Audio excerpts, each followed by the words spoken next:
वाल्मीकि तुलसी कबीर के बल में बदलता कबीर के।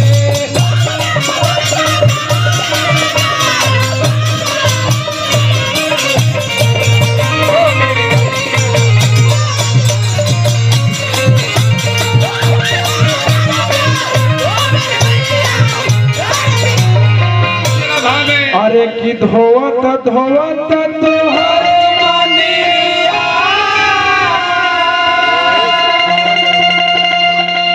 हाथवा गिरई रे कहू नहीं काहे होया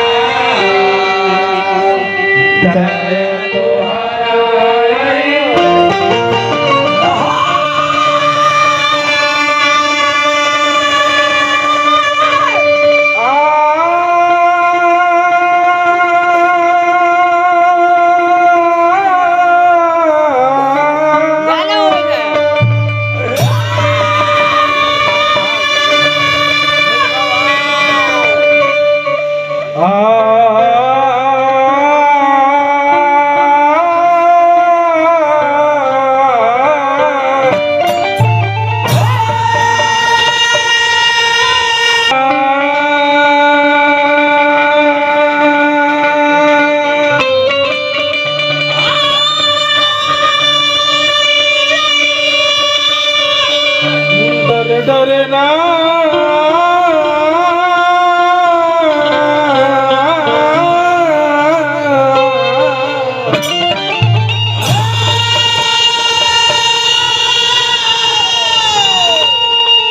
प्रेम से बोल दी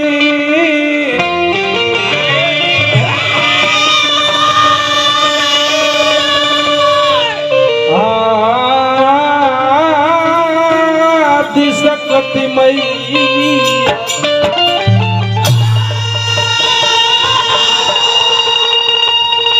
एक बार प्रेमवास लगले हो बोलिदा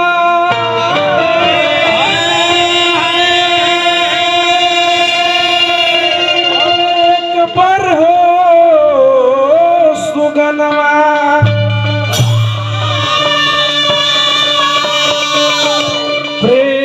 से बोल दी अपना अपना गुरुदेव महाराज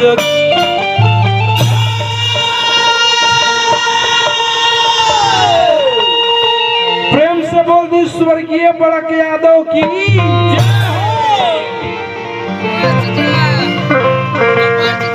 भक्त माई के दरबार में जाता कहता कि माई हम पढ़ल लिखल ना बानो ना सभे न माई चौपट चौपाठ बानी 16 दूनी 8 बाने लेकिन तैयो भक्त अनपढ़ बा माई के मंदिर में जाता कहता का कि ओम जयंती मंगला काली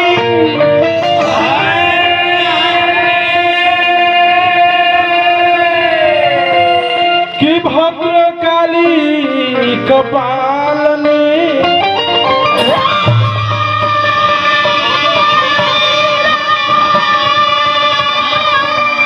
कि दुर्गा क्षमी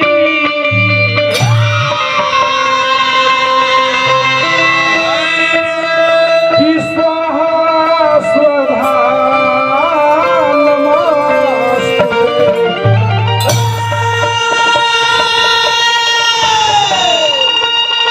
कि सर्व मंगल मांगल शिव सर्वार्थ साधिके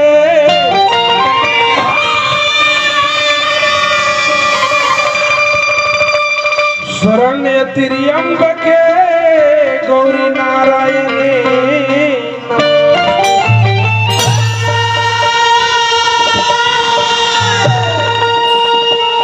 चली मरकार धन्यवाद देवी ज्यादा स्तुति श्लोक कहला से कोई दूसर बात न हो जाए ना। हमारे बड़े भाई टोपी वाले बोले भाई राजू हलचल जी हाँ जी कि मन चंगा तो कठौती में गंगा गंगा केकरा खाती केकरा खातिर राजू हलचल के डुबावे खातिर संत रविदास जी खातिर कहल है सही बात कि मन यदि शुद्ध बात तो एको गो अगरबत्ती बार देव तो देवी देवता खुश हो जाइए हो जाइए और न जाकर के कंपनी में पूरा अगरबत्ती के कंपनी में सलाई मार दो उससे आप पूरा देवी देवता खुश हो जाएगा। लेकिन भक्त गइल बा माई के दरबार में कहता का क्या कहता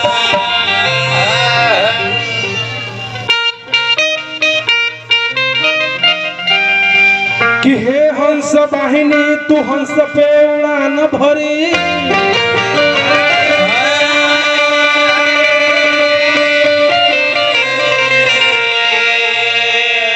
कि कविता के लोल ज्ञान हमके सिखाई दो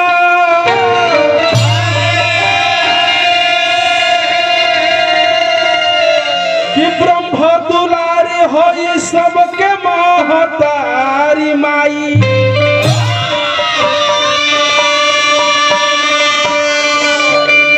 कि वाल्मीकि तुलसी जई सुन ज्ञानी बनाई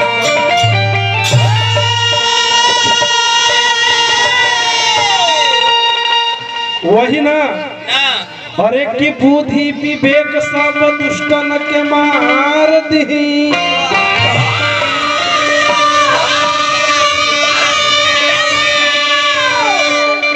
जे निहोरा करे ओकरे लगे आई जा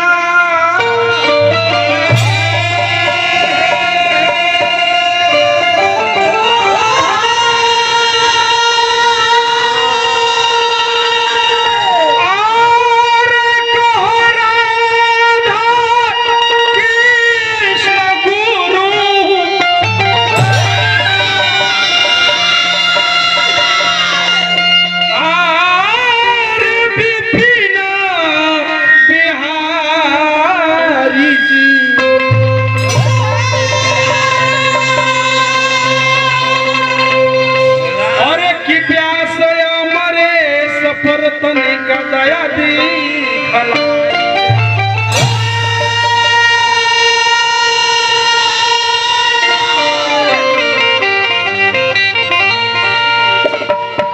चली वही एगो फिल्मी के ले लागत रवा सब फिल्म देखले हो वो फिल्मिया के नाम है राजा जेकरा में संजय कपूर हीरो बाड़े और माधुरी दीक्षित हीरोइनी बाड़ी रे रिया हां ओकरा में नाना पाठ करे थी बड़े चाय पिए से काम ना चलता टोटे के पानी पी ले हम वो अहिर नहीं है भाग के जब गेहूं में तो जान की न बचतो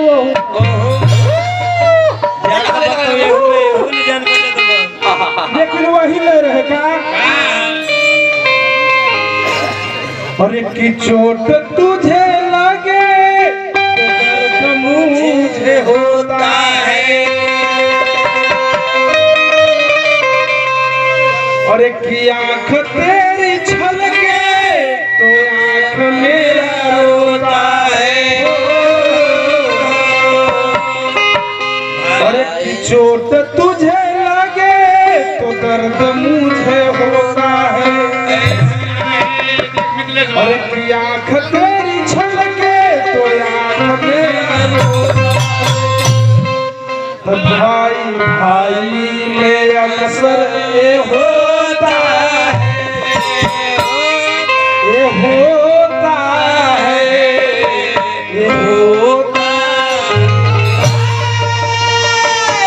उपेंद्र जी म्यूजिक से तनी उठावत हो वाह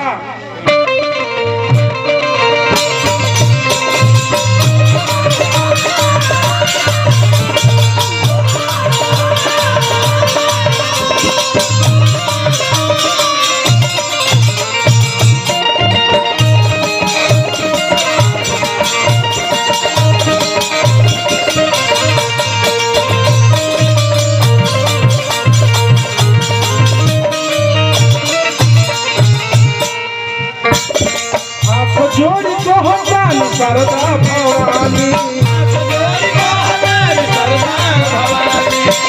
जोड़ी को हटान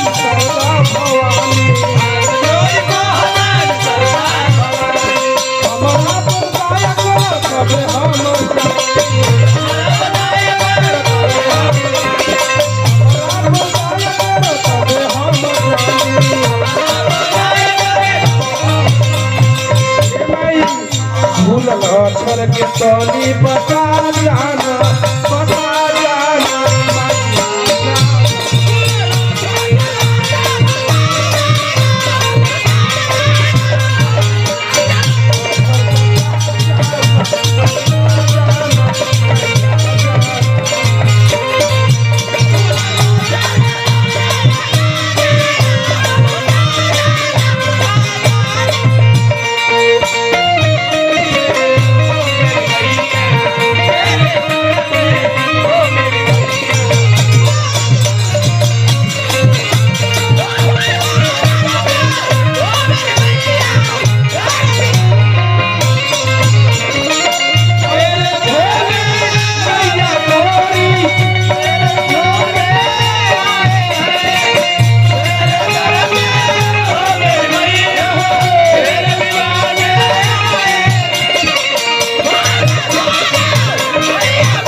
ए माई भक्त कहता सुनने बानी कि पूर्व के भैया तो महान बनैलू जे जीरो रहे ओकरा के हीरो बना दिए अभी बैल के अभी गधा के गधे बना के छोड़ने वाला बैल लोग गधा दो ना ए माई कम से कम तो अच्छा तो बना के छोड़ा असल तो बड़ो बना दो बड़े मलिकार हमार घर जीवन नहीं हजारों हजार रुपया के पुरस्कार हम पैर छू के प्रणाम करत मलिकार जीवन के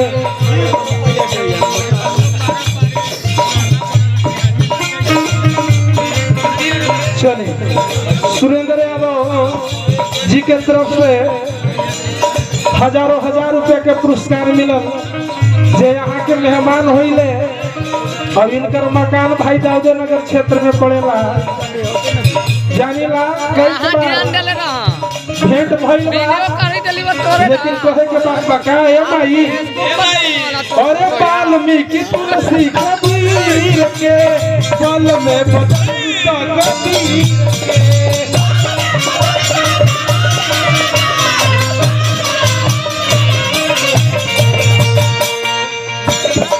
ए माई अरे वाल्मीकि तुलसी कबीर के पल में बदलता कबीर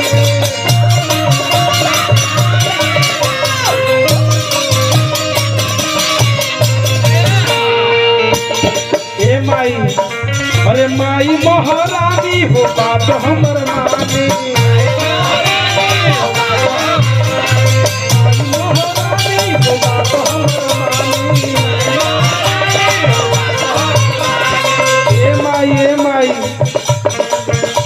अरे करेला पुकार बेटा हमरा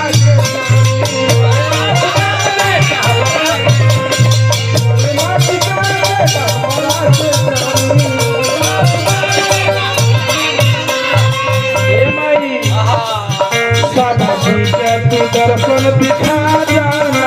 दिखा जाना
पुरस्कार आयल बा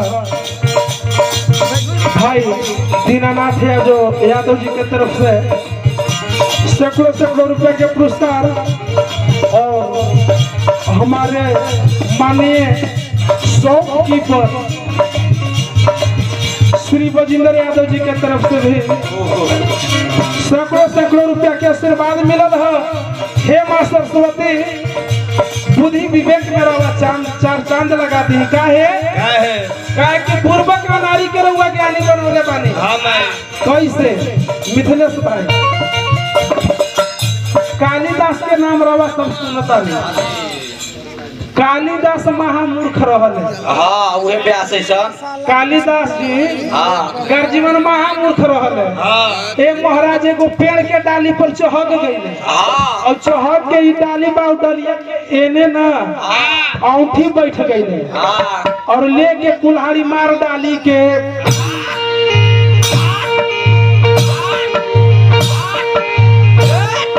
बस अब दू चार गोरा गिर जाई है तीना भाई ऐसा हां सिपाही जी ऐसा के हे रे बौरा हदम पूर्व के रह गले जौन डलिया पर है चाह गल वही डलिया के है काटे तो कालिदास के भाई बात मत बनावा हट जा तुम साइड हो ना कट के गिरतवा ना तो चपा देव तो घरे बेटी मौगी भी खोजता भाई हट जा कहता लोग के बाहर कालिदास ते सही में मूर्ख हवे वैसा मूर्ख के माता शारदा ज्ञान दे देली अब ई पढ़ा के आज तक ज्ञान नहीं 12:50 कई मिनट बचा हमारे 16 मिनट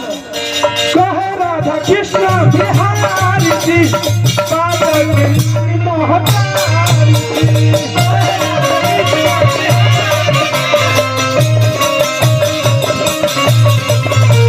अरे कहे राधा कृष्ण बिहारी जी बादल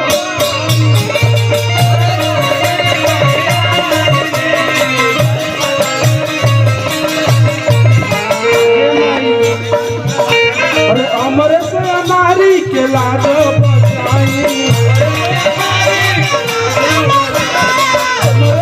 नारी के लाज बचाई